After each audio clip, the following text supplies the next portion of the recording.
Nah pas di kamar mandi bang, pas hari Kamis itu, nah itu kejadian. Waktu buang air kecil, keluarlah itu ular hitam kecil, gitu. Keluar dari kemaluan, itu dari kemaluannya itu sampai keluar darah pekat banget tuh, gitu. Ular hitam itu keluar bener-bener. Saya juga nggak nyangka pas masuk dia teriak itu, sini katanya. Ini ada ular dari mana? Saya masuk ke kamar mandi, beneran ada ular, gitu, ular hitam.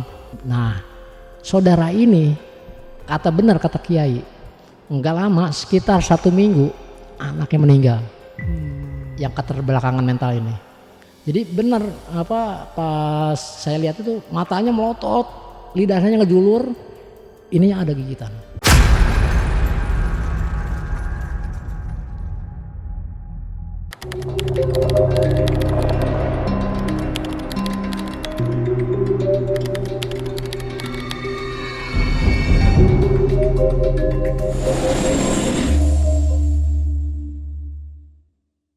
Assalamualaikum warahmatullahi wabarakatuh. Jumpa lagi dengan saya, Ale Jejak Backpacker. Dalam obrolan misteri Jejak Backpacker kali ini, kembali saya menghadirkan seorang narasumber yang pernah mengalami kejadian mistis. Seperti apa kisahnya? Langsung aja kita sapa narasumbernya. Ya, assalamualaikum Bang Adri. Iya, waalaikumsalam warahmatullahi wabarakatuh. Gimana kabarnya Bang? Sehat Alhamdulillah ya? sehat-sehat Bang. Sehat ya? Ya, sehat. Alhamdulillah. Oke, Bang Adri, terima kasih nih atas kehadirannya di Iya. studio Jejak Backpacker. Jadi Bang Adri ini kesini untuk menceritakan pengalaman mistisnya ya, Iya, seperti betul, itu ya. betul. Nah ini kalau boleh tahu, di-spill sedikit dulu aja seperti apa kisah yang mau Bang Adri ceritain ini nanti. Oh, iya. Jadi ceritanya gini Bang, saudara saya ini melakukan pesugihan yang menumbalkan saudara saya dan begitu juga istri saya, gitu. Dengan pesugihan siluman ular hitam. Oh, Gitu. oke. Disimpan dulu aja kalau gitu Bang Adri ceritanya, kita lanjut setelah ini ya. Siap. Tapi sebelum Ardi menceritakan pengalaman mistisnya lebih lanjut lagi, saksikan setelah OMG yang satu ini. Kopi Liong Bulan, nuansa legendaris di mana keunikan rasa dan aroma mengalir dari setiap biji kopi pilihan. Keistimewaan yang dipersembahkan bagi mereka yang menghargai cita rasa terbaik. Gurih dan aroma asli yang khas dibuat dengan sempurna. Kopi Liong Bulan, keajaiban dalam setiap aroma. Oke, Bang Adri, kalau udah siap, tapi sebelumnya kalau misalkan Bang Adri mau minum nanti minum aja ya. Kalau mau kopi nanti tinggal bilang aja, kita buatkan kopi liongnya ya. Oke, kalau udah siap, Siap. silahkan. Seperti apa ceritanya Bang Ardi? Jadi kejadian di daerah Majalengka, Jawa Barat. Ya. Biasa kan kalau di sana hawa kampung sendiri ya, lebih enak emang tinggal di sana ya Bang. Gitu. Istri saya dan saya juga emang tinggal di rumah peninggalan orang tua. Saya tinggal berdua. Jadi saya kerja di Cirebon, daerah Cirebon. Istri itu berjualan. Jualan makanan basah gitu kan. Kayak risol, dadar gulung dan sejenisnya. Nah gitu. Itu kalau misalkan itu diantar, ada yang juga yang menjemput juga kue-kuenya. Jadi kalau misalkan ada pesanan, ya siap, istri udah ready aja Bang gitu. Siap menerima pesanan dan jual beli juga. Jadi kalau di sana itu biasanya kalau pagi itu petani ya Bang. Petani itu rata-rata sebelum berangkat ke sawah itu mereka sarapan dulu biasanya. Kue atau jajanan-jajanan basah gitu Bang. Jadi istri saya itu kalau mulainya jam 3 pagi, jam subuh itu udah mulai banyak yang orang beli Bang. Gitu. Jadi seperti biasanya, padahal istri saya itu lagi mengandung Bang. Mengandung 8 bulan. Ya.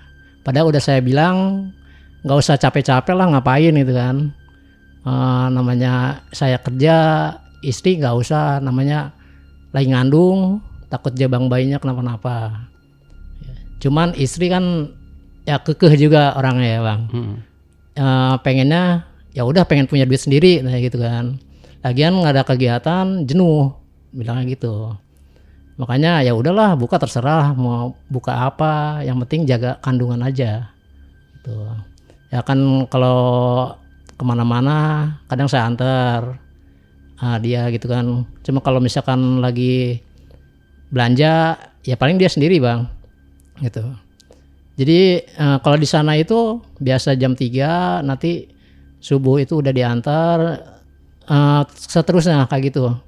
Jadi kan kalau misalkan istri hamil itu kan banyak pantangan ya bang.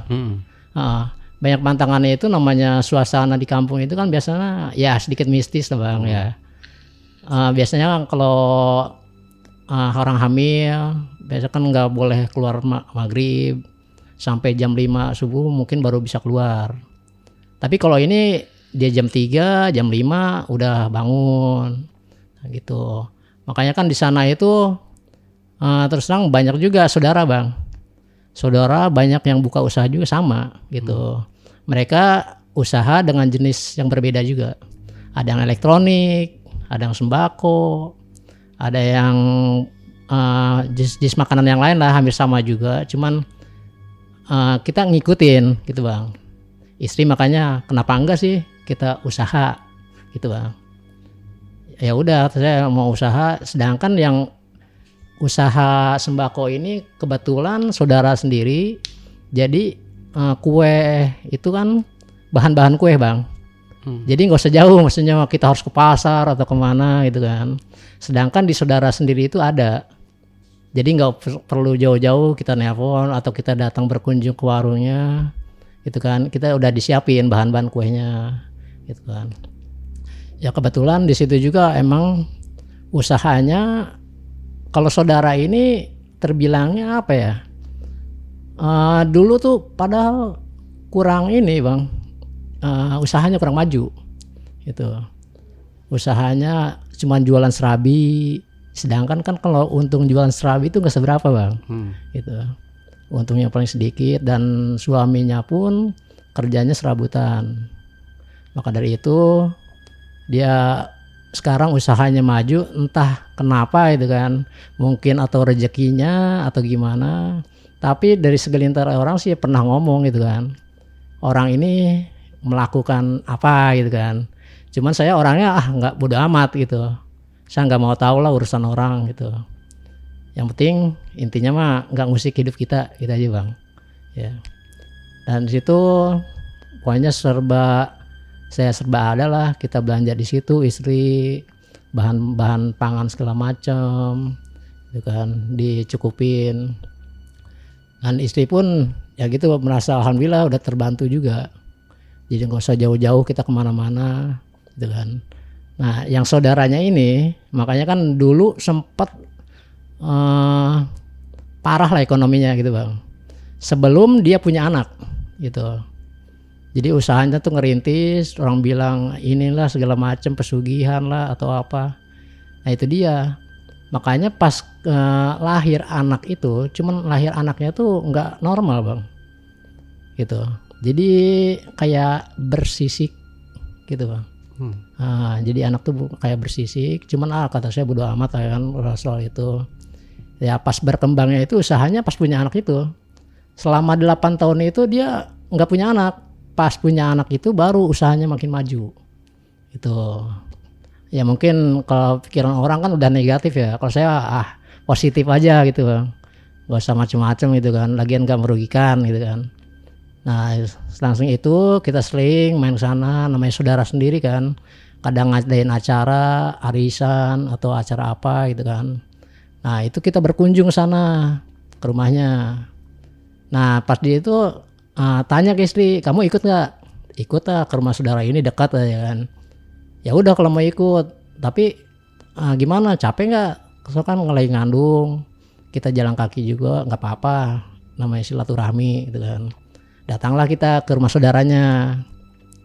Nah datanglah ke situ kan, kita berkunjung ke saudara, namanya kita saudaraan, ya silaturahmi lah ya gitu ya. Pas di sono kok rumahnya tuh besar, tapi hawanya tuh panas bang. Jadi nggak enak gitu. Bau-baunya bau-bau aneh gitu kan, bau dupa lah, bau menyan gitu. Makanya kok rumah kayak gini sedangkan ada anak kecil. Saya juga kan masa sih ada anak kecil, seharusnya kan pewangi ruangan atau apa. Kok ini bau dupa, bau menyan, nggak masuk akal juga. Saya ya udahlah biarin aja.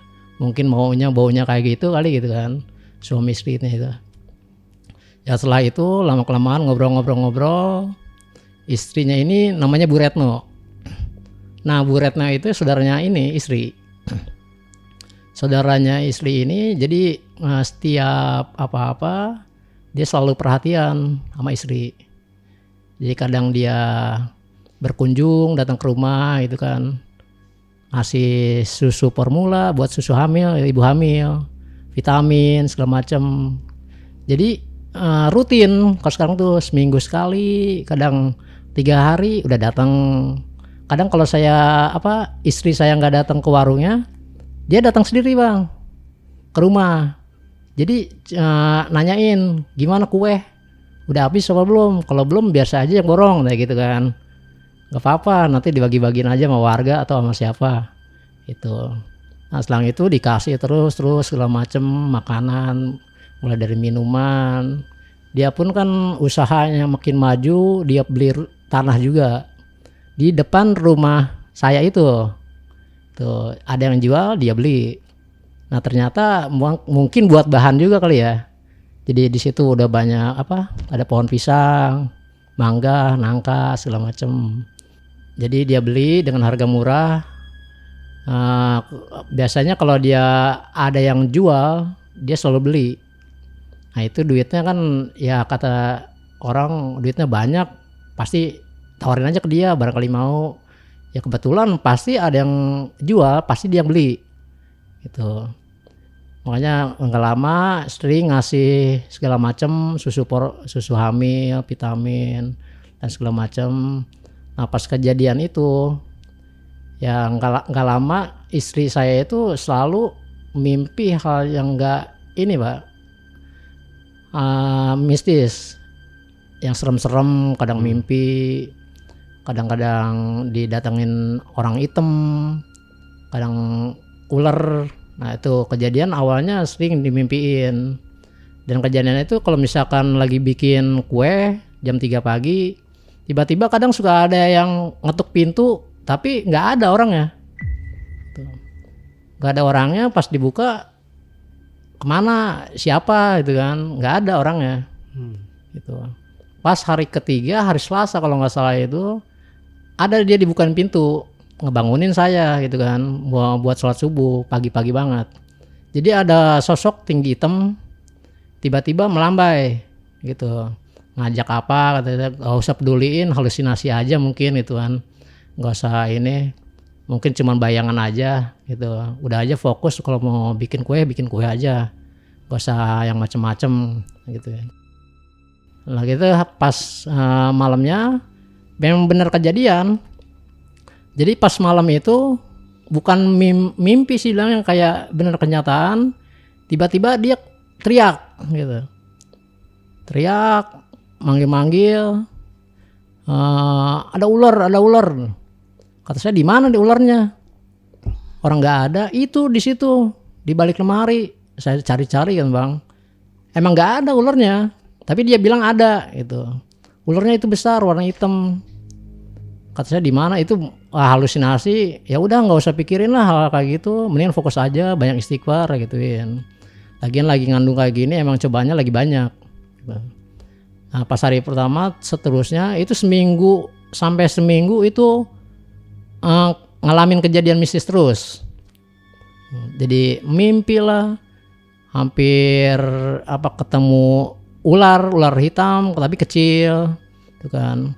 Nah pas di kamar mandi bang, pas hari Kamis itu, nah itu kejadian waktu buang air kecil, keluarlah itu ular hitam kecil gitu. Keluar dari kemaluan. Itu dari kemaluannya itu sampai keluar darah pekat banget itu. Ular hitam itu keluar bener-bener. Saya juga nggak nyangka, pas masuk dia teriak itu, sini katanya, ini ada ular dari mana? Saya masuk ke kamar mandi, beneran ada ular, gitu, ular hitam. Makanya saya kaget, ular dari mana? Ini bener dari kemaluan keluarnya. Kok bisa? Terus saya gitu. Ini beneran ini keluar. Dengan ini saya sigap aja kan, langsung saya matiin itu ular bang. Gitu. Saya matiin, setelah itu selesai, pokoknya segala macamnya saya bersihin semua. Dia masih ketakutan di situ bang, saya peluk, udah sabar gitu kan. Mungkin ya ada hal apa nggak ngerti juga lah, kita mencari tahunya nanti aja. Ya udah sekarang istirahat aja lah gitu. Pas kejadian itu istirahat, tidur, ngobrol dulu kan sebentar. Saya tanya sama dia, akhir-akhir ini kenapa sering kejadian ngalamin hal mistis? Emang pernah ketemu atau apa gitu? Kata dia, saya pernah didatengin sama ular hitam gitu. Dia ngajak saya sama anak yang dia ada di kandungan ini gitu. Jadi kata saya jangan dibawa, ini kan anak saya. Oh kamu mau bawa gitu? Enggak, mau diajak ke sini aja, ikut aja kayak gitu. Cuman tetap saya kekeh di situnya. Itu di mimpi. Nah, seterusnya 1 minggu terus kayak gitu, kejadian hal mistis. Nggak lama jatuh sakit istri saya. Jatuh sakit. Jadi kepala yang dihajar bang. Kepala, perut berasa jadinya. Jadi kayak ditendang, ditusuk gitu. Jadi kayak saya suaminya sendiri nggak kenal. Jadi nggak kenal sama orang lain pun sama. Kamu siapa katanya? Begitu kata istri saya. Saya tanya, emang kamu siapa? Kamu kan istri saya. Bukan, kata dia. Saya bukan istri kamu. Saya ini yang punya ini gitu. Nggak ngebuka jati dirinya. Makanya ya udah siapa kamu terserah kayak gitu. Tolong lepas dari sini. Istri saya ini lagi mengandung, kasihan. Gituin. Sambil saya baca istighfar segala macam supaya makhluk ini keluar gitu kan. Saya coba segala macam cari buat ayat-ayat suci Al-Qur'an segala macam. Jadi kejadiannya itu gini bang, kalau misalkan setiap maghrib selalu ngerasain setelah maghrib sampai subuh itu berturut-turut kejadiannya. Jadi kadang ketimpa perutnya yang kayak tusuk-tusuk, kepalanya, kadang teriak-teriak sendiri, kadang kalau lagi di kamar mandi dia teriak-teriak juga, kesurupan. Tuh itu yang bikin aneh gitu kan. Sedangkan kita juga kan namanya hal-hal kayak gitu ya tabu sih bilangnya ya kadang percaya enggak, kadang enggak juga gitu. Makanya ya udahlah, mungkin istri saya punya kesalahan apa atau di masa lalunya dia punya apa kan gitu. Apalagi keadaan lagi mengandung, mungkin banyak cobaannya juga. Nah pas itu istri saya terus sakit-sakitan selama hampir 3 minggu. 3 minggu saya coba ke orang-orang terdekat, ikhtiar ya namanya orang kan ikhtiar gitu. Wah katanya ada ini segala macam gitu kan. Ya kena guna-guna lah segala macam, ya cukup tahu aja lah misalkan gitu. Sampai terus saya dikasih air, dikasih ya bacaan lah buat istri saya itu, tapi nggak mempan gitu. Jadi yang ada tuh ngebalik, kita bacain ayat kursi segala macam, dia malah ngebalik lagi, malah baca ayat yang lain. Kamu baru bisa baca segitu, saya lebih dari itu, gitu. Jadi ayat-ayat yang kita lantunin dia bisa baca, gitu. Makanya dikasih air minum dari orang pintar misalkan gitu ya, itu nggak mempan, malah dibuang airnya itu. Airnya dibuang, kadang saya yang ngasihnya itu dipukul, ditendang. Jadi udah teriak gitu kan. Airnya ya kadang diminum dikit, tapi anehnya itu dia ketawa tapi kayak ngedesis gitu bang, mendesis kayak ular. Matanya sambil melotot gitu kan, katanya melotot. lidahnya mendesis, gerakannya hampir kayak ular. Gitu. Ya mungkin ini apa kesambet di mana kan pikirnya gitu. Gak mungkin kan kalau kesambet gampang, maksudnya gitu gampang diituin ke kita, ke orang pintar pun mudah buat ngilanginnya. Tapi kok ini makin hari makin parah, maksudnya gitu Pak. Jadi akhirnya saya tuh berobat ke dokter coba ya. Pas kandungannya itu emang berasa banget, melilit banget. Jam 12 malam saya ke dokter, datang ke puskesmas. Tiba di sana istri saya dicek segala macam, alhamdulillah aman Bang. Cuman tetapi dari kondisi badan itu emang ngedrop, nggak bisa makan. Jadi dikasih cairan gitu buat penguat kandungan. Nah di situ pas dikasih air apa sih namanya itu? Infus betul. Dia teriak di situ. Teriaknya itu jangan dikasih, gitu ya. Itu bukan air, itu darah, gitu ya. Darah hitam saya nggak mau, gitu. Oh, itu. Ini bukan darah, ini air beneran. Enggak, jangan, kata dia gitu. Jadi penglihatannya itu katanya darah hitam, gitu. Jadi infus itu. Jadi makanya saya kalau infus dia bilang darah, itu kan. Ya udahlah, biar aja namanya ini kan. Terus di pojokan aja dia lihat katanya, kok ada ular gitu kan. Ular dia cuma melambai, ngajak lagi gitu. Ikut yuk misalkan gitu. Kata istri saya enggak, pokoknya gimana caranya saya nggak ikut gitu. Pokoknya sampai mati pun saya nggak bakalan ikut karena kamu bukan suami saya misalkan gitu ya. Pokoknya saya nggak bakalan ikut gitu intinya. Nah pas di situ ada pasien yang lain Bang. Pasien sebelahnya itu ditutupin selimut kan ya. Selimutnya itu jadi setengah badan, kok kepalanya ular. Di sebelah istri saya itu, gitu. Jadi sebelah istri saya kaget kan, saya juga di sebelahnya. Ada apa? Itu ular gede. Itu di tempat tidur, kata dia gitu. Orang-orang itu bukan ular. Seriusan itu ular, kata dia gitu. Nggak pindah-pindah aja pulang atau gimana deh, gitu. Akhirnya dokter kan datang. Akhirnya saya minta ke dokter, Pak minta tolong deh pindahin ruangnya, biar aman gitu kan. Ya akhirnya dipindahin. Cuman letak di situ dikira mau selesai, ternyata kejadian lagi. Ada anak kecil hitam bersisik, gitu. Jadi kepalanya ular, badannya orang, gitu, mendesis, terus matanya merah, gitu kan. Wow, udah kata istri saya, udah pulang aja, udah nggak sanggup di sini katanya gitu, terlalu banyak itu siluman ularnya itu. Ya udah besoknya tuh, ya udah tidur aja istirahat deh, besok pagi aja kita pulang. Saya kan emang udah malam juga. Nah besoknya pagi ya gitu, ya seperti biasa, agak normal, itu udah sehat mungkin ya, udah sehat, dia pengen jualan lagi katanya kan. Saya jangan dulu deh kalau jualan mah, soalnya kan tahu sendiri keadaan kayak gimana. Kemarin aja kan kejadian beberapa hari ini nggak memungkinkan itu, lagian capek, bawa kandungan juga, jadi mendingan udah istirahat aja diem di rumah gitu. Dan lagi waktu kejadian ini kerjaan saya juga jadi keganggu gitu.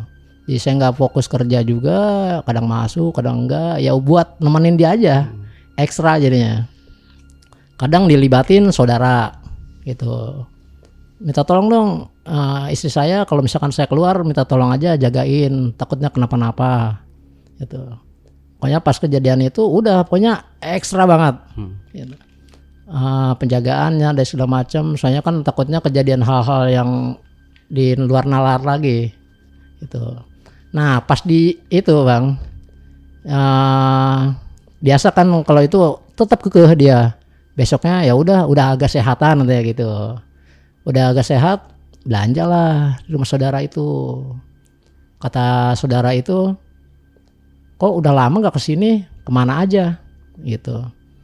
Enggak, saya sehat, ya cuman sakit-sakit biasa aja, namanya orang lagi ngandung gitu, ya kurang sehat dikit gitu.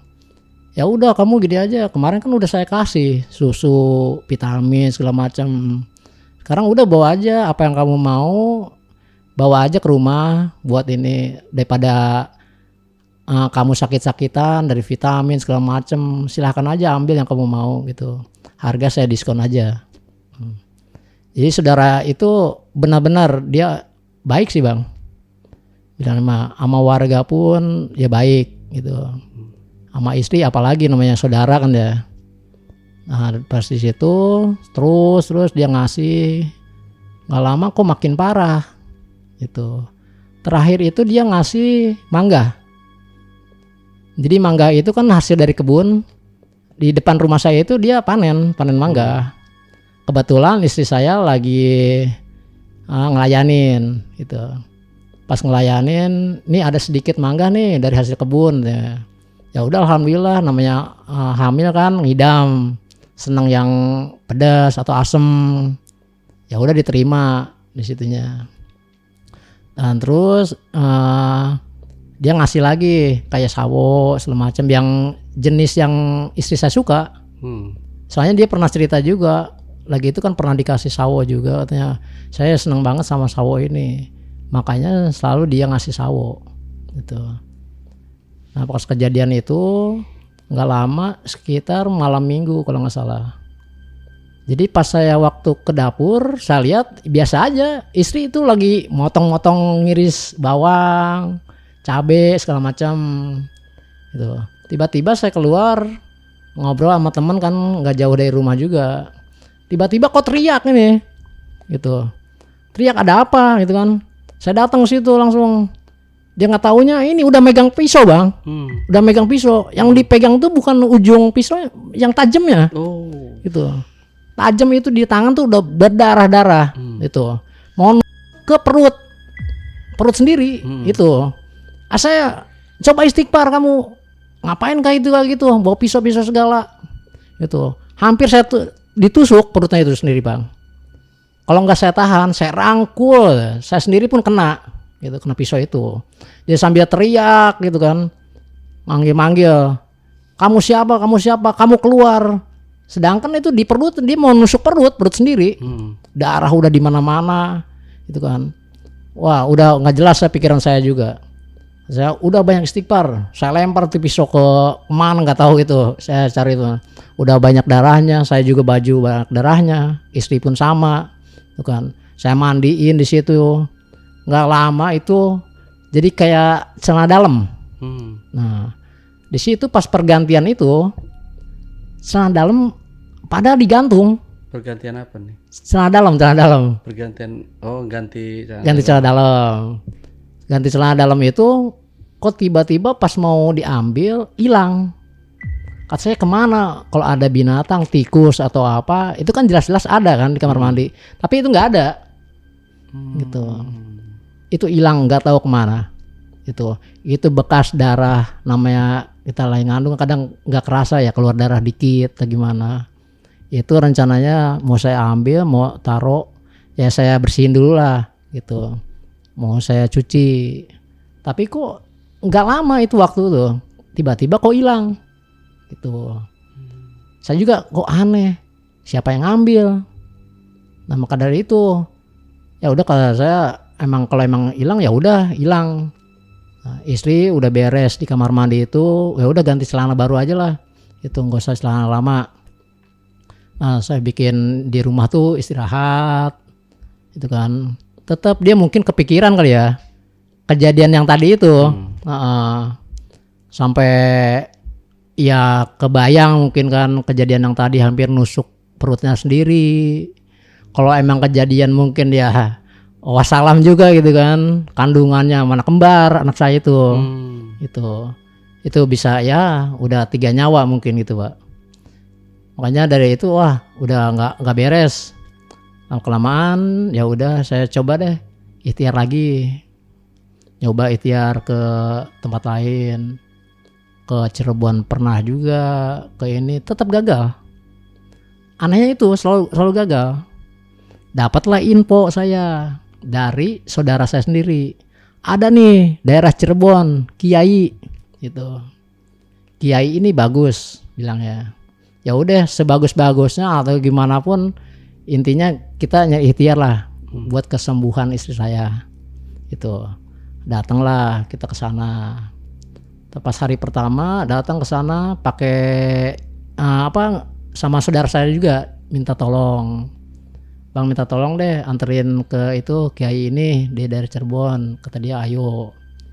Nah pas itu jalan gak lama ke sana, di pertengahan jalan tuh aneh bang. Jadi kata saudara itu lagi bawa mobil, tiba-tiba ular jatuh, ular hitam jatuh di depan spion, gitu. Tiba depan kaca gitu ya, bukan spion, depan kaca, plok kata dia. Istri saya pun teriak, awas, gitu, awas, ada ular kata gitu. Saya kan nggak tahu apa-apa, kok nggak ada ularnya. Tapi saudara saya bilang ada itu ular, beneran ada. Istri saya pun sama bilang ular. Gitu. Saya kan nggak percaya. Coba deh keluar, kita cari ularnya itu kan. Kalau emang ngeganggu ya udah singkirin aja. Gitu. Saya cobalah keluar sama saudara. Pas di situ saya cari-cari, kok nggak ada. Mungkin udah jalan atau gimana. Ya udah, saya rasa aman ya. Ya udah mau ngelanjutin deh ke Kiai itu. Tapi anehnya itu nggak lama mobil itu mati bang. Mati itu mobil, aneh kayak itu. Setelah kejatuhan ular itu. Nah setelah kejadian itu mobil berhenti, dicek segala macam. Kata saya, Mas kok mati? Udah diisi bensin belum? Udah beneran. Lihat aja speedometernya ini full semua. Coba dicek deh mesinnya. Barangkali ada apa. Itu Mas, saya baru ke bengkel katanya kemarin. Masa itu bisa mati? Colong dah, cek lagi gitu kan. Pas dicek, nggak ada kerusakan bang. Gitu. Nggak ada kerusakan. Ya udahlah, mungkin ada apa yang putus atau gimana. Kalau abang emang nggak bisa ngelanjutin ya udah nggak apa-apa. Saya nggak apa-apa di sini banyak beca ini pak, gitu. Beca sini kan banyak, bisa manggil naik beca aja lah. Lagian jaraknya juga udah dekat juga kok, gitu. Ya akhirnya nggak lama dipanggil, akhirnya ada tukang beca yang lewat. Nah pas di tukang beca itu ya datang tukang becanya, Mas minta tolong deh ke Kiai ini. Oh saya kenal Mas, sama Kiai ini. Emang Mas mau ada urusan apa? Enggak ada masalah pak, saya gituin. Takut juga kan masalah kayak gitu. Udah biarin aja lah, kita ngobrol receh aja, saya gitu. Pas di situ jalan jauh, itu di tengah jalan ular mau lintas lagi. Ular jadi kaget, tukang beca itu sampai ngerem, kita hampir mau terbalik. Saya sama istri saya itu hampir terbalik. Dia bilang, Bang hati-hati, enggak itu ada ular di depan itu melintas. Istri saya pun sama, sampai teriak lagi. Kok bisa sama gitu? Di sana ular, di sini ular. Nah saya bingung, saya pun sendiri nggak ngelihat ada ular. Ular lewat, nggak lama kesurupan istri saya itu. Kesurupan, udah kayak ular badannya, ya goyang-goyang lah segala macam gitu kan. Lidahnya ngejulur, matanya melotot gitu kan. Ya udah kan akhirnya belum bisa ngelanjutin. Saya di tempat warga akhirnya nginep dulu. Nginep di situ, ada sesepuh situ, ya udah istirahat dulu aja di sini. Kalau udah sehat, udah normal baru jalan lagi. Di rumah itu anehnya ada lagi tuh ular. Jadi keluar dari lemari. Itu. Jadi yang punya rumah ngebuka lemari, penglihatan istri saya itu ular. Gitu. Ada ular, itu ular banyak di lemari itu. Saya ngelihat orang itu tumpukan itu kok gelas, bukannya ular. Ular beneran. Pulang aja. Udah gitu kejadian lagi, kesurupan lagi. Kesurupan segala macam, udah ketawa-ketawa hahaha segala macam. Kan udah kayak ya bilangnya genderuwo gitu kan. Ya hahaha sampai ini mangap segala macam. Kata saya wah udah nggak beres nih kayak gini. Akhirnya udah sampai subuh baru tuh agak mendingan. Itu pun sampai diajiin sama orang sana. Gitu. Terus segala macam tetap nggak sembuh. Pas subuh nggak usah diajiin pun tiba-tiba sembuh. Gitu. Nah makanya anehnya itu. Makanya abis maghrib sampai setelah subuh pasti normal lagi. Kalau di malam itu subuh dari maghrib sampai subuh pasti kejadian. Entah itu teriak atau segala macam kan di sana juga. Ya akhirnya udah selesai itu ya kita ngelanjutin perjalanan. Nah, sampai saudara kakaknya datang ke rumah itu. Ada apa? Ada kejadian apa? Soalnya kan nggak pulang. Kita kan nggak ngehubungin juga. Itu. Lagian jaraknya juga agak terlalu jauh dari rumah. Nah udah pas sampai situ akhirnya nyampe ke tempat itu, ke kiai itu. Tapi di situ nggak ada kiainya. Akhirnya kita nunggu hari pertama nggak ketemu. Gitu. Akhirnya katanya kiainya itu keluar kota nggak tahu kemana itu kan. Ya akhirnya kan namanya kita nggak ada kepastian. Akhirnya balik lagi ke rumah. Akhirnya balik lagi ke rumah. Ya dengan itulah pokoknya mah sia-sia datangnya juga ya. Kita udah ngelewatin rintangan segala macam itu kan kejadian yang mistis juga. Batal. Balik lagi ke rumah akhirnya.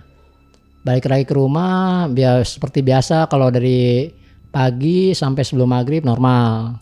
Kegiatan pun normal. Sampai jualan lagi. Mungkin dari biasanya yang banyak ada orderan segala macam sekarang agak dikurangin bang. Itu jadi pesanannya. Nah dari pesanan itu ya biasa setelah bikin. Nah di hari itu pas subuh itu ada lagi yang ngetok-ketok pintu. Ngetok-ketok pintu ada orang hitam ngelambai lagi. Pas ngelambai katanya wah udah ini lagi orangnya. Kata dia gitu. Saya dengar sendiri dengan kuping saya sendiri kan. Dia ngomong kayak gitu. Kamu pergi sana, gak usah kesini. Ngapain kamu kesini? Gitu kata istri. Ya. Pas di itu udah selesai masak segala macam kan, bikin kue paginya. Nggak biasanya itu di siang hari. Biasanya kan normal ya. Ini nggak normal. Jadi di kamar mandi itu pas BAB, nah buang air besar ya, buang air besar itu keluar kayak belatung gitu bang, iya belatung putih-putih gitu banyak. Makanya saya dari mana kamu makannya salah kali, apa makan apa gitu kan, kok keluar belatung, ada belatung keluar sampai darah kental juga pekat itu dari kotorannya. Nah makanya itu kok bisa gitu, ada belatung sebanyak ini, gitu. Apa makannya nggak benar, apa usus kamu nggak benar kan gitu, nggak ngerti juga. Nah, pas kejadian itu dia sampai teriak lagi, saya sampai malu bukan main itu bang. Namanya banyak orang kan teriak, saya tahan, nggak ada apa-apa, nggak ini cuma ini doang kok, ada kelabang misalkan gitu. Nah, akhirnya kan daripada malu kan orang lagi BAB gitu. Akhirnya masih itu udah beres, sampai situ pingsan istri saya. Kotorannya itu ya sebelum dibersihin lah saya bersihin dulu segala macam. Udah pingsan gitu saya gotong itu sampai ke tempat tidur. Teriak lagi. Gitu. Itu dari hidung keluar darah. Itu. Kayak mimisan, kalau mimisan kan merahnya enggak itu ya. Itu merahnya hitam. Hitam banget lah, gelap lah. Jangan-jangan ini penyakit dalam atau gimana gitu, keluar bercucuran sampai saya kapas. Ini jangan-jangan panas dalam atau gimana, tapi panas dalam kan keluarnya darahnya merah ya, bukannya hitam. Ini darahnya hitam pekat. Apalagi pas tadi kejadian itu keluar belatung, keluar lagi ya benda-benda kayak apa ya, kayak model kelabang pernah juga gitu. Kelabang kecil, cuman kan namanya kelabang nggak lazim aja keluar dari kemaluan gitu, kayak belatung kan aneh misalnya gitu, janggal banget. Saya juga emang ada apa sih sebenarnya gitu sama istri saya. Nah itu dipikir logika gitu kan. Kalau emang mistis ya kita minta sama ya Gusti Allah misalkan gitu ya. Kan minta kesembuhan segala macam. Saya udah mintalah, saya sholat minta kesembuhan, tapi belum nggak berangsur, nggak membaik, malah nambah parah, makin drop. Hampir kejadian juga istri saya hampir ditabrak. Itu depan rumah. Melintas padahal masih di posisi di dekat rumah, tapi kok bisa orang itu mau nabrak langsung. Mau nabrak istri saya. Dia kalau mungkin nggak menghindar, ya mungkin ya udah, ya nyawa lah taruhannya ya. Ya akhirnya posisi itu pun orangnya nggak kenal. Yang saya nggak tahu itu orang mana. Yang jelas-jelas dari jauh itu, kalau misalkan pandangan pengendara, trek lurus itu pasti kelihatan orang. Itu dia ini ngebut, benar-benar ngebut, hampir mau nabrakin. Nah itu dia yang bikin saya bingung. Kok orang ada niatan apa sama istri saya? Iya, apa istri saya punya kesalahan atau apa? Nah disitunya besoknya lagi saya rencana datang lagi ke kiai itu. Mungkin by phone dulu dah gitu ya. By phone, kiai gimana nih? Ada di rumah atau gimana? Saya mau bertamu ke rumahnya. Alhamdulillah di hari itu ada. Saya datang ke sana dengan ini sih ojek nganter bertiga, jadi bang bertiga di satu motor. Nah di satu motor itu di tengah perjalanan di pas jembatan tiba-tiba ada pohon besarnya itu tiba-tiba ada dahan yang jatuh. Dahan hampir aja itu kalau misalkan kita nggak berhenti selesai semuanya, 3 orang. Untung itu ngerem, kalau nggak udah wassalam semua. Itu entah ada nggak ada apa-apa, nggak ada angin, nggak ada hujan, tiba-tiba brek jatuh ke bawah pas posisi di jembatan gitu. Pas itu udah selesai dibersihin, akhirnya saya jalan lagi. Nggak lama lagi kejadian yang benar-benar tragis banget.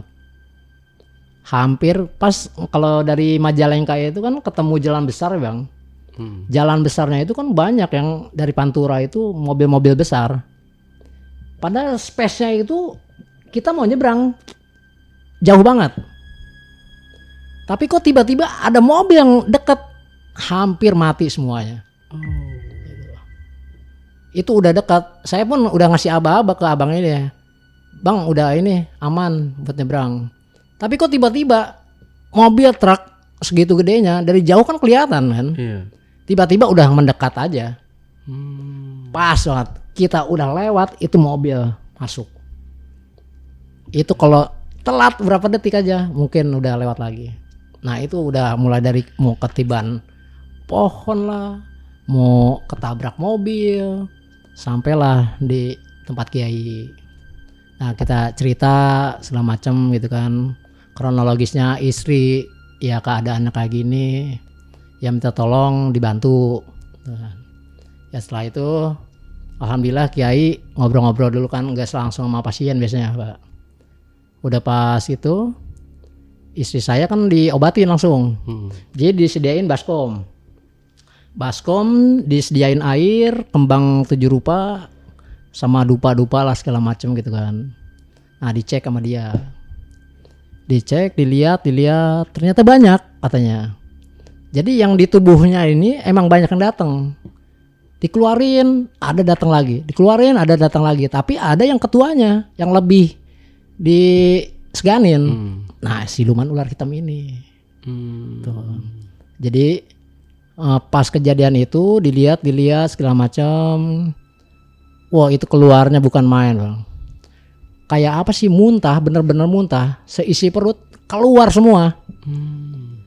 Ada ular hitam kecil, ada cacing, ada juga belatung, ada kawat, ada juga kelabang. Bayangin aja berapa item yang gak masuk, gak mungkin kan di dalam perut ada kayak gitu. Makanya ngerasainnya istri benar-benar nggak karuan, dari perut sampai kepala dihajar juga. Yang keluar benar-benar itu pure, kata kiainya ya, ini benar-benar orang jahat. Jangankan ngasih 4 item ini, 1 item pun sebenarnya mah bisa lewat nih orang kalau nggak punya. Untungnya datangnya secepatnya. Kalau ditunda-tunda mungkin udah lewat istri saya, Bang. Gitu. Mungkin udah wassalam itu kan. Untung buru-buru dibawa ke sini. Gitu. Pas kejadian itu, jadi yang ngirimnya ini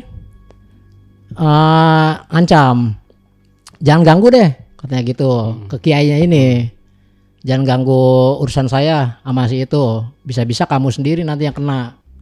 Jadi kan kalau misalkan hal-hal kayak gitu mistis, Bang ya. Kita nggak bisa buktiin juga hal-hal gaib sama nyata, misalnya gitu.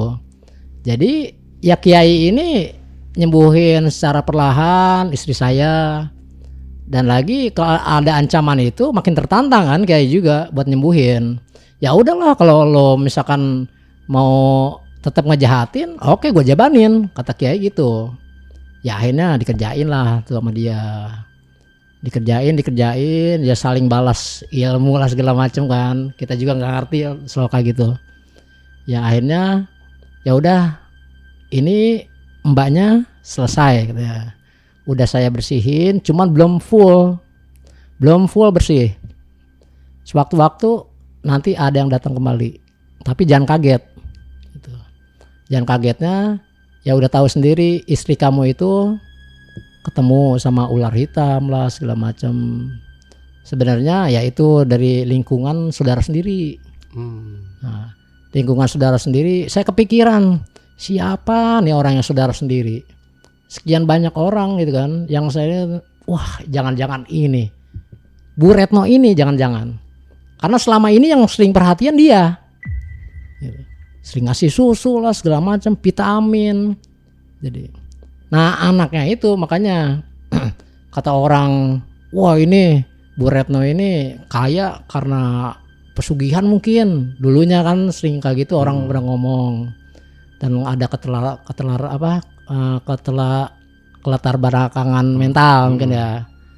Jadi orangnya itu ya agak-agak gagu ya gitu. Pokoknya pas kejadian dia usahanya jatuh, belum punya anak, pas kejadian dia punya anak baru usahanya maju. Nah saya kepikiran itu, wah jangan-jangan ini Bu Retno sama Pak Yono. Karena kalau misalkan ini saya lihat ke belakang, hal-hal kayak gitu, kayak bau aneh-aneh di rumahnya. Terus setiap Kamis dia libur, tutup tokonya itu. Makanya kan setiap Kamis nggak pernah buka, selalu tutup. Ya mungkin itu ritualnya mungkin mulai Jumat gitu. Makanya saya nggak ini, udah biarin aja kan. Tapi kalau untuk soal ini kan saudara yang jahat tetap itu. Cuman saya kan nggak punya bukti, Bang. Ya nggak ada bukti otentik. Akhirnya kan kiai itu ya balas gaib aja. Jadi kata kiai ini, gini aja deh, ini udah disempurnain sama saya, udah dibersihin gitu. Pokoknya nanti tinggal di rumah, kalau ada apa-apa kabarin ke saya. Jadi gini, kalau misalkan istri kamu ini kan lagi ngandung, nanti anak kamu yang kembar ini kalau misalkan meninggal, berarti dia menang. Gitu. Kalau misalkan kandungan istri kamu lahir dengan selamat, berarti dia yang kalah. Gitu aja. Itu dari kiai sendiri yang bilang. Ya udah saya ingetin. Ya syukur deh kalau gitu Pak Kiai, udah sehat istri saya, udah bisa ini. Tapi kalau ada apa-apa minta tolong dibantu lagi Pak Kiai. Karena saya juga kan nggak ngerti juga hal kayak gitu. Ya mungkin kan orang yang berpengalaman kayak Pak Kiai yang ini. Ya akhirnya pulang ke rumah. Tapi masih ada gangguan-gangguan, Bang. Gitu. Setelah dari Pak Kiai itu nggak langsung pure bersih, gangguan masih ada, tapi nggak separah yang kemarin-kemarin.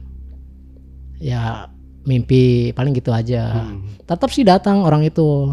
Jadi orang tinggi gede, hitam dengan kepala ular segala macem. Tetap masih mau ngambil. kamu masih mau ikut saya, ayo mau ikut sama jabang bayi kamu yang di kandungan, ikut saya aja jadi anak buah saya gitu, ikut aja ke dunia saya nggak apa-apa, di sana enak kok gitu kata istri bilangnya. Pokoknya dia ngajak lah ke alam dia gitu.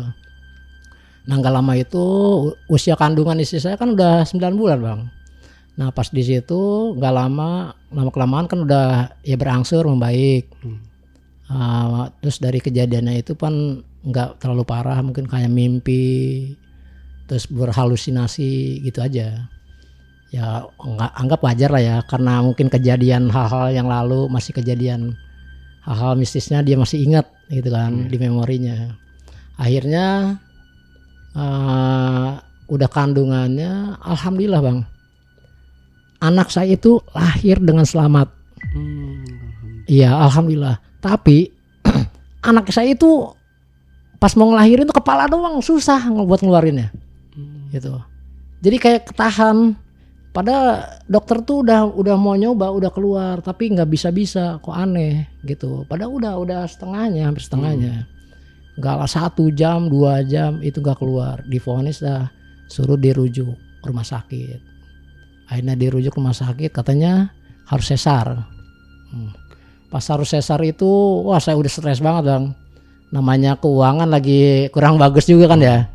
Akhirnya ya saya udah pasrah aja, saya minta sama Yang Kuasa, sholat, saya minta doanya. Alhamdulillah nggak lama itu anak lahir bang.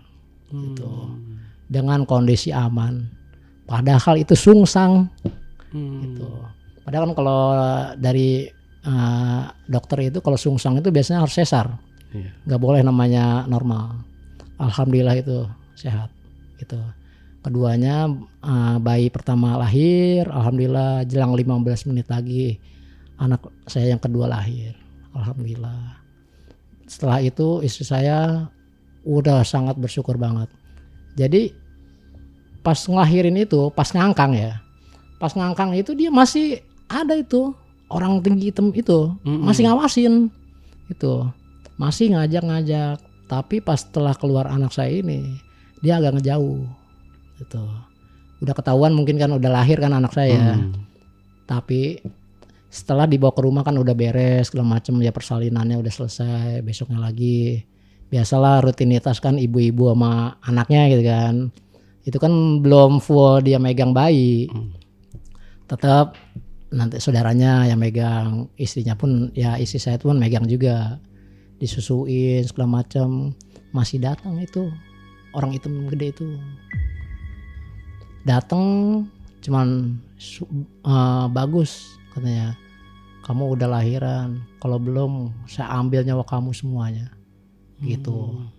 Nah itu dia pas terakhir itu kalau istri saya alhamdulillah bersyukur banget, udah lahir segala macam. Nah saudara ini kata kiai, enggak lama sekitar 1 minggu anaknya meninggal. Yang keterbelakangan mental ini.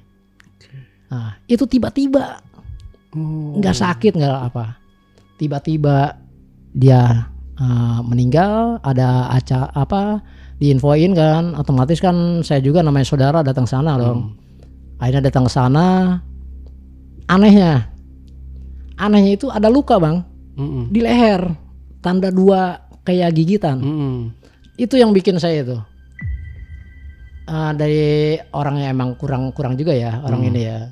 Terus juga ada punya sisik juga yang mungkin dia ada hubungan sama itu juga, pesugihan ular hitam itu. Ya akhirnya pas dibuka saya kan ngejadian ngeliat jenazahnya. Itu ada gigitan, bener-bener gigitan hitam di sini. Jadi bener pas saya lihat itu matanya melotot, lidahnya ngejulur, ininya ada gigitan. Itu pas di belakang rumahnya. Dan anehnya celana dalam istri saya yang lagi itu hilang, itu ada di situ. Aneh makanya saya. Dari kamar mandi berminggu-minggu yang lalu, kok ada barang itu di sini? Itu dia yang saya bikin aneh. Makanya, wah mungkin ini kaitannya mungkin ya. Kata pihak kiai ini, ya alhamdulillah terbuka juga. Cuman kan kalau saya ya udahlah gitu, nggak usah dipermasalahin lagi, yang penting istri saya udah selamat, bayi saya udah selamat, kita mendoakan yang baik-baik aja. Mudah-mudahan dari kejadian ini dia makin inilah gitu, berpikir lagi, oh apa tindakan dia kalau misalkan emang bisa mencelakakan atau apa, ya mungkin bisa dikaji lagi gitu. Ya nyarilah harta yang benar-benar yang halal, biarpun sedikit tapi halal kan enak Bang. Gitu. Ketimbang kita yang haram instan tapi ngorbanin orang lain atau ngorbanin anak, siapa yang mau? Ya mungkin jalan pikirannya mungkin beda ya. Ya yang orang pengen instan cepet kaya nggak mikirin hal-hal kayak gitu. Yang penting kaya gitu, usahanya banyak.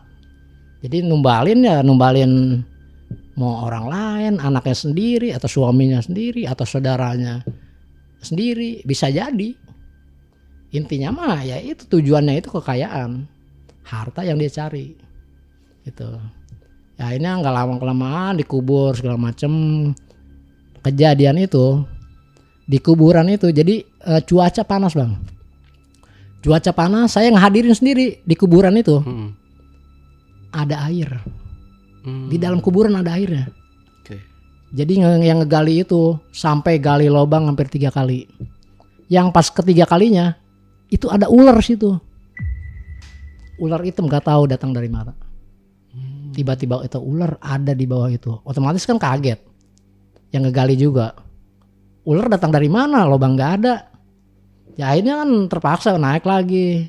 Akhirnya kan ada orang yang ngerti hal kayak gitu. Ya diajiin dulu segala macem.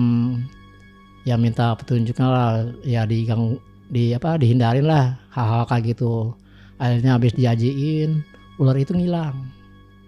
Habis ngilang, tiba-tiba ya udahlah, siap berarti kan, udah siap jenazahnya mau dikuburin. Tapi di dalam perjalanan itu orang yang lihat ular aja, so gitu melintas. Jadi orang nggak mau berani lewat ke kuburan. Jadi masih ketahan tuh. Jadi biasa kan orang langsung aja ke kuburan gitu kan, nggak ada rintangan apapun. Tapi itu ada ular. Jadi ularnya tuh selalu melintas. Jadi kan namanya jenazah harusnya waktunya dikuburin, ini sampai sore pun masih ketahan. Sana emang nggak ada jalan lain. Jalan setapak itu jalan emang yang dilaluin. Gitu. Jadi kan dipagar dulu, otomatis kan kalau misalkan bawa jenazah nggak mungkin kita lewat pagar, loncat pagar, otomatis kan lewat gerbang. Nah di gerbang itu hanya bisa dilalui sama jalan setapak itu. Itu lama kelamaan dia dibacain lagi segala macamnya, akhirnya bisa masuk. Tiba-tiba angin gede, tiba-tiba panas, keluar hujan besar banget, akhirnya kan neduh kan. Makanya itu seharusnya udah selesai itu di jenazah. Dari kan habis zuhur disolatin dulu. Jam 12:30 udah ready kan. Tinggal dikuburin. Itu nggak bisa. Jadi sepanjang perjalanan itu sampai sore, sampai jam 5, sampai maghrib. Itu baru bisa masuk ke area pemakaman. Di situ kejadiannya lebih parah lagi. Gitu. Jadi ada yang kesurupan. Jadi orang-orang yang gali itu kan, yang ikut-ikut menguburin, kesurupan, benar-benar kesurupan.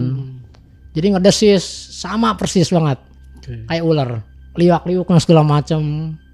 Makanya, kok gini, gitu kan? Apa kejadian kemarin ini efeknya ke sini, gitu. Itu kejadiannya malah ke orang lain, yang penggali kubur lah, yang nganterin jenazahnya juga. Bapak si Bu Retno ini. Dia kan nggak ikut. Kalau perempuan tuh kalau di kampung itu nggak pernah ikut Bang, kuburin jenazah. Bapaknya dong ikut. Akhirnya ikut. Nah bapaknya ini kesurupan juga. Katanya anak kamu udah saya ambil. Jadi nggak usah ini lagi. Kalau kamu mau ngambil lagi, ya udah siap dengan segala resikonya. Atau nyawa kamu sendiri yang saya ambil. Gitu ngomongnya. Nah istrinya sendiri. Ya itu yang biang keladinya tanpa sepengetahuan suaminya. Gitu. Jadi istrinya ya gitulah muja-muja pesugihan segala macam. Namanya suaminya itu kan jarang di rumah Bang. Jadi dia serabutan, kadang ada panggilan kemana, keluar kemana. Jadi aktivitas Bu Retno ini dia nggak pernah tahu. Dia kesibukannya apa. Yang taunya bapaknya ini pokoknya nggak mau ganggu usahanya Bu Retno ini. Gitu. Intinya mah lu usaha, saya juga usaha. Gitu kan. Intinya makanya ya pas taunya ini ada yang ngomong ke bapaknya ini, Bang yang sabar. Intinya sabarlah, anak abang udah diambil, ya kejadian-kejadian kayak gini jangan sampai keulang lagi. Nah pas di situ ada yang nyeletuk, istrinya bang jaga gitu, itu udah nggak beres istrinya. Emang nggak beres kenapa? Ya tahu sendirilah. Emang nggak ngerasa aneh selama ini gitu? Emang kenapa? Usahanya kan ini usaha masing-masing, saya pun usaha, istri saya wajar dong usaha kita makin maju, bukan karena hal-hal yang negatif apa ada ilmu hitam atau apa. Jangan dikaitin lah soal kayak gitu sama anak saya. Nah, dia nggak terima. Lah saya dibuka aja, bang, oke lah abang nggak terima sekarang, kata ada saudara saya bilang, kalau abang nggak percaya ayo kita datang ke kiai. Gitu, saya gituin. Akhirnya selang berapa lama setelah beres tuh pemakaman, udah aman kan situasi juga. Ya itu juga istrinya udah mulai tingkah lakunya udah aneh-aneh, kayak orang gila bang. Jadi biasanya dia aktivitas berarti seperti biasa ya di warung sembako itu, sekarang lebih ngurung diri. Kadang teriak-teriak sendiri. Itu kayak orang gila gimana sih? Itu kayak teriak-teriak, manggil-manggil nggak jelas gitu. Nah itu udah tanda-tanda kan. Gini aja bang, di samping kita ikhtiar ke kiai itu, abang bisa tanya juga kenapa istri abang bisa gini, saya gituin. Nah pas hari berikutnya kita datang lagi ke sana pak kiai itu. Nah konsultasi lah segala macam itu kan. Pak Kiai gimana ini soal istri saya, coba lihat fotonya gitu kan, fotonya segala macamnya itu kan, lahir tanggal berapa, kalau itu kan udah kelihatan ya, ya bisa diprediksi mungkin kan, orang-orang pinter tau lah. Akhirnya pas dilihat itu, wah ini udah nggak beres, ini bukan hal wajar, karena istri abang itu udah ada hubungannya sama hal-hal gaib. Ada ikatan sama ular hitam itu, siluman ular hitam itu. Jadi udah ada ikatan. Kalaupun anaknya, suaminya ataupun dia sendiri bisa aja diambil nyawanya. Kalaupun enggak diambil nyawanya, anaknya sendiri duluan yang diambil. Gitu. Jadi emang harus ada tumbal. Tumbalnya itu bisa jadi ya semuanya lah gitu ya. Akhirnya anaknya yang kemarin itu, ya mungkin abang sendiri besok. Selanjutnya bisa jadi pelakunya sendiri gitu. Ya akhirnya pas lama dia baru tersadar bang. Baru tersadarnya selama ini istrinya ngelakuin pesugihan itu, pesugihan siluman ular hitam itu. Makanya ada kejanggalan. Setiap kali dibantah sama dia di rumahnya itu, ngapain sih ada ruangan khusus. Jadi suaminya itu kalau misalkan dia itu kan pulang seminggu sekali bang. Jadi ada ruangan khusus yang nggak boleh dibuka sama suaminya. Di situ pernah dipergokin sama dia katanya, sama saudaranya itu. Jadi ada kayak ya ritual segala macam, dupa segala macam. Di situ ada kasur. Nah itu hal mistis itu. Ya bau-bau setiap hari lah, kita udah nggak aneh katanya, kata dia. Karena emang ya istri saya sendiri yang minta, bukan saya yang minta. Di situ ada kejanggalannya. Ya. Dari kita 7 tahun yang lalu sampai sekarang gitu kan, dulu sampai nggak punya anak, sekarang punya anak, emang usahanya makin maju kata dia. Tapi ada kejanggalannya ya gitu. Hal anehnya istri jadi pendiam sama suaminya ini, jadi nggak pernah tegur sapa atau gimana, enggak. Jadi hawanya tuh kalau misalkan itu emosi terus. Ya, jadi ke suaminya itu gampang tersulut. Ngomong sedikit soal ini marah, ngomong ini marah gitu. Apalagi menyangkut soal anak nggak boleh gini. Padahal emang nggak boleh kan, ketika keluar malam atau gimana. Tapi dia nggak bolehin dikeluarin malam. Padahal kan namanya anak kecil kan, nggak boleh kan kayak gitu. Apalagi setelah maghrib. Kayak gitu kan anak kecil sensitif banget. Gitu. Ya akhirnya pas dia itu udah dikasih tahu sama kiainya, dia baru sadar. Oh selama ini istri saya kayak gini. Gimana Pak Kiai buat penyembuhannya? Gitu. Hanya untuk penyembuhannya itu sulit, bilang gitu. Karena udah kejadian. Dia itu bukan memakan tumbal 1 atau 2 orang aja. Ini udah memakan tumbal banyak kata dia gitu. Kata suaminya itu, oh bisa, siapa aja? Kata kiainya, ini bukan dari keluarga sendiri, tapi saudaranya sendiri ditumbalkan. Tumbal pesugihan itu. Jadi dia ngasih berupa kue atau berupa uang. Nah itu media itu. Saudara pernah beberapa hari yang lalu tiba-tiba meninggal. Itu nggak ada sakit apapun. Habis dikasih makanan, kasih uang yang nggak biasanya dia dikasih gitu kan, tiba-tiba ngasih, gak lama meninggal. Gak tahu kenapa pokoknya mah. Setelah dicek, diurutin lagi, saudaranya ada sekitar berapa hari yang lalu itu masih selamat. Jadi kalau dia nggak buru-buru, mungkin udah ya lewat juga. Masih baru banget. Iya baru banget. Gitu. Jadi berupa uang. Jadi di pertigaan tempat saya itu ada pertigaan. Di tengah ada tugu. Jadi dia kalau mau naruh uangnya misalnya uang tumbal lah ya bilangnya. Ditaruh sama dia, dilipat-lipat ada bacaan-bacaannya lah. Itu kalau misalkan dijajanin atau dibuat apa, meninggal. Makanya ya namanya daerah sana masih kuat mistisnya itu. Dari tuyul, lamir tuyul, babi ngepet lah segala macam, pesugihan pun apa aja ada. Gitu. Jadi nggak jauh-jauh lah. Nah itu salah satunya pesugihan ular hitam itu, pesugihan siluman ular hitam. Nah itu kalau nggak diburu-buru datang ke orang pintar, ya udah lewat juga. Gitu. Jadi nemu uang, ya kurang lebihnya kata dia 300.000. Dia beliin sembako, beli beras, beli tepung, beli gula. Ya pokoknya setelah beres beli bahan sembako itu, ya otomatis kan dimasak. Orang buat dikonsumsi kok. Kan. Beli beras, ya itu dimakan biasanya. Tapi di penglihatannya itu berasnya itu bukan beras bang. Tetap kayak apa sih? Belatung besar itu. Kayak apa? Maggot. Ya, mereka gitu. Nah itu nggak biasanya kan orang penglihatan kan beras biasa kan, itu kan kayak belatung gitu. Nah itu pas kejadian itu satu hari ada hal janggal, saudara itu langsung dibawa ke sana.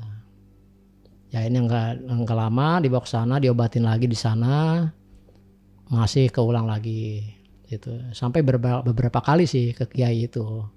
Soalnya kan nggak tumbalnya itu yang kemarin anaknya itu bukan yang terakhir. Masih ada tumbal-tumbal yang lainnya sebelum pelakunya utamanya ini yang meninggal. Gitu. Jadi pokoknya mah nggak itu, entah itu suaminya atau saudaranya lagi nyari. Intinya mah dia belum bertobat, ya tetap ikatan kontrak dengan siluman itu nggak akan bisa putus. Ya akhirnya pas kejadian terakhir dari kiai itu ya udah, istrinya itu si pelaku malah jadi stres sekarang, malah jadi gila. Tadinya ya normal, gara-gara mungkin kayak gitu ya jadi gila, udah selesai pas di situnya.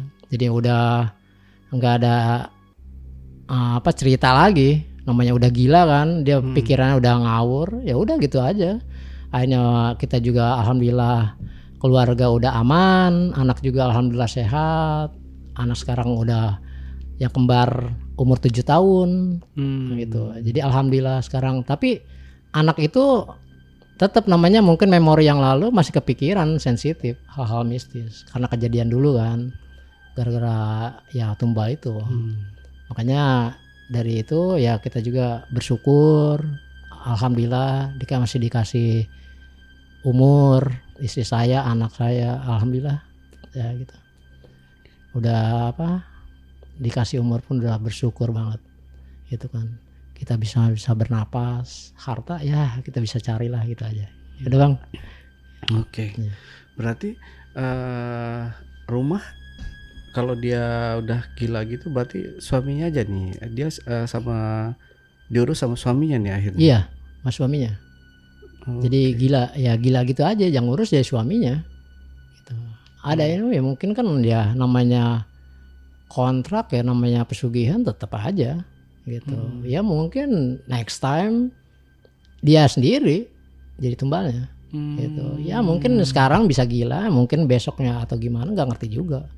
Masalahnya kan track recordnya kalau dunia ilmu hitam ya tetap dia bersangkutan nggak bisa lepas gitu. Iya, nggak bisa ini. Susah lepasnya ya Iya. kalau sudah melakukan pesugihan seperti betul. itu ya. Iya betul.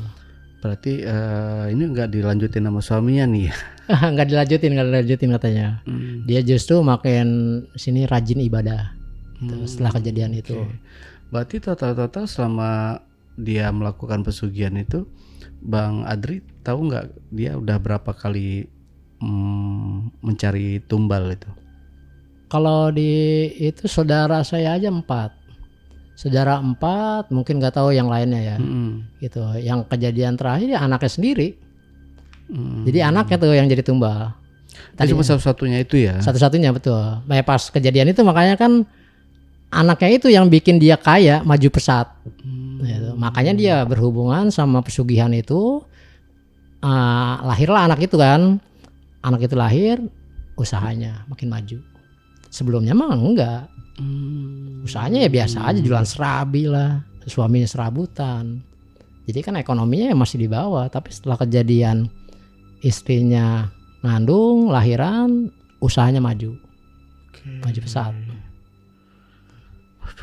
Serem ya, tapi alhamdulillah ya semuanya aman ya dari istri, anaknya juga selamat ya. Alhamdulillah. Bang Adri, Alhamdulillah. Ya, seandainya kan itu kalau misalnya kita jauh dari iman ya, kita wallahu alam ya, kayak tadi kan banyak kejadian-kejadian hampir merenggut nyawa istri dan Bang Adri juga betul, kayak mau ketimpa dahan pohon dahan segala pohon, macamnya itu. Oke. Begitulah. Walaupun dunia ini sudah modern ya, masih banyak orang-orang yang percaya dengan hal-hal itu dan melakukan ya pesugihan itu. Betul.